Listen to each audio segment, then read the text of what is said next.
بسم اللہ الرحمن الرحیم۔ اللہ تبارک و تعالی جل جلالہ و عما نوالہ کا لاکھوں کروڑوں احسان ہے، اور اس کی عطا فرمودہ توفیق سے آج رمضان المبارک کا اختتام ہو رہا ہے۔ رمضان المبارک کا آخری روزہ ہے، اور پھر جب رمضان المبارک کا اختتام ہونے لگتا ہے اور پھر چاند رات آتی ہے، اس کی کیا فضیلت ہے، کیا اہمیت ہے، آج حدیث مبارکہ کی روشنی میں سمجھنے کی کوشش کریں گے۔ میرے دوستو، آج والی رات کو رسول کریم سرور کائنات صلی اللہ علیہ وآلہ وسلم نے لیلۃ الجائزہ بھی کہا ہے، جزا دینے والی رات بھی کہا ہے، اور بھی رسول کریم سرور کائنات صلی اللہ علیہ وسلم کے اس رات کے حوالے سے بہت زیادہ مبارک فرمان جو ہے وہ موجود ہیں۔ اب رسول کریم صلی اللہ علیہ وسلم کے مبارک فرمانوں سے اپنے سینوں کو منور کرتے ہیں۔ ابن عساکر نے تاریخ دمشق کے اندر یہ حدیث مبارکہ لائی ہے، اور اس حدیث پاک کی روایت کرنے والے مشہور صحابی رسول حضرت معاذ بن جبل رضی اللہ تعالیٰ عنہ ہیں۔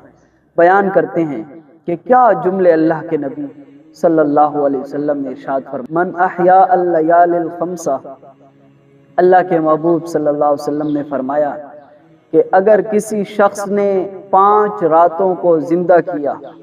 زندہ سے مراد قرآن مجید فرقان حمید کی تلاوت کی، عبادتیں کرتا رہا، نوافل ادا کرتا رہا، رب کے حضور سجدہ ریز ہوتا رہا، اور رب العالمین سے دعائے مغفرت کرتا رہا، اس انداز کے اندر اگر کسی شخص نے 5 راتوں کو زندہ کیا، فرمایا وجبت لہ الجنہ۔ کیا جملے ہیں، کیا ارشاد فرمایا میرے محبوب کریم صلی اللہ علیہ وسلم نے، فرمایا اس پر جنت جو ہے وہ واجب ہو جاتی ہے۔ یہ کمال جملے ہیں۔ اب اس کے بعد اللہ کے حبیب صلی اللہ علیہ وسلم نے ان 5 راتوں کا ذکر فرمایا۔ فرمایا پہلی رات لیلۃ الترویہ، فرمایا پہلی رات 8 ذو الحجہ کی رات ہے۔ فرمایا اس رات اگر کسی شخص نے عبادت کی، پروردگار کے حضور معافیاں طلب کرتا رہا، فرمایا کہ اللہ تعالیٰ اس پر جنت کو واجب فرما دے۔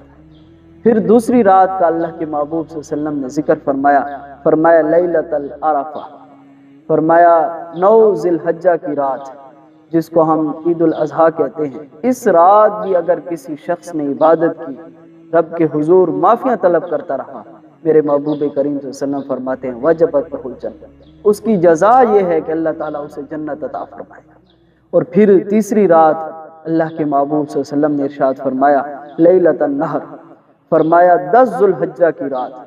فرمایا اگر اس رات بھی اگر کسی نے عبادت کی تو اس کے لیے بھی وہی جزا ہے، وجبت لہ الجنہ، اس کے لیے بھی جنت اللہ تعالیٰ اسے عطا فرمائے گا۔ پھر جو چوتھی رات اللہ کے حبیب صلی اللہ علیہ وسلم نے ذکر فرمائی، وہ ہمارے موضوع کے ریلیٹڈ بات، فرمایا عید الفطر کی رات، اگر اس رات کسی شخص نے عبادت کی، نوافل ادا کی،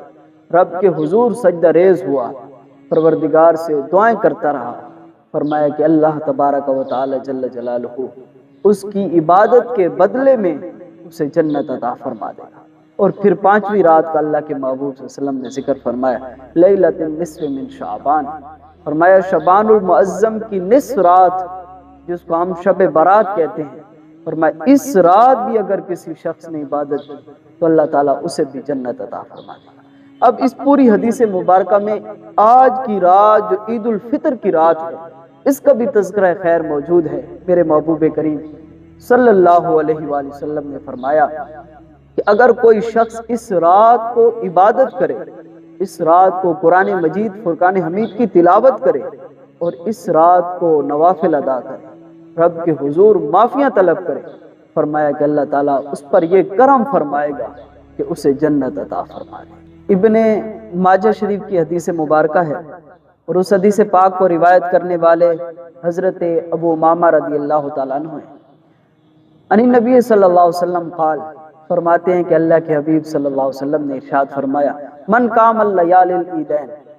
فرمایا جس شخص نے عیدین کی راتوں کو زندہ کیا، اس میں قیام کیا، فرمایا مقتصبا للہ، کیا کس لیے؟ فقط رب کی رضا کے لیے، فقط اللہ کو راضی کرنے کے لیے اس نے ان راتوں کے اندر قیام کیا، فرمایا لم یمت قبلہ یوم تموت القلوب، فرمایا اللہ تعالیٰ اس کے دل کو اس دن بھی زندہ فرمائے گا جس دن فاسق لوگ اور فاجر لوگوں کے دل جو ہیں مردہ ہو جائیں،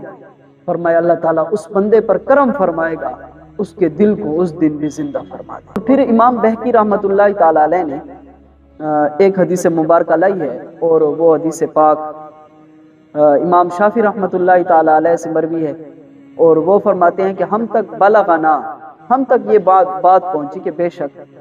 کہ اللہ کے حبیب صلی اللہ علیہ وسلم کی طرف سے منسوب ہے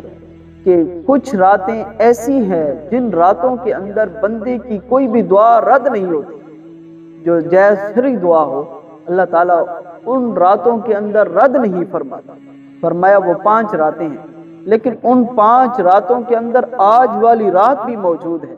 فرمایا عید الفطر کی رات، گویا کہ عید الفطر سے پہلے آنے والی رات جس کو چاند رات کہا جاتا ہے، فرمایا اس رات بھی اگر کوئی دعا مانگے تو اس کی دعا رد نہیں ہوتی، اللہ تعالیٰ اس بندے پر خاص کرم فرماتا ہے اور اس بندے کی دعا کو قبول فرماتا ہے۔ اللہ تعالیٰ سے دعا ہے کہ اللہ تعالیٰ ہمیں ان بابرکت راتوں کے اندر عبادت کرنے کی اور رب العالمین کے حضور دعا مانگنے کی توفیق عطا فرمائے۔ آج والی رات ایسی رات ہے جس رات بندوں کی دعائیں قبول ہوتی، رد نہیں، تو اللہ تعالیٰ ہمیں بھی دعا مانگنے کی توفیق عطا فرمائے۔ وآخر دعوانا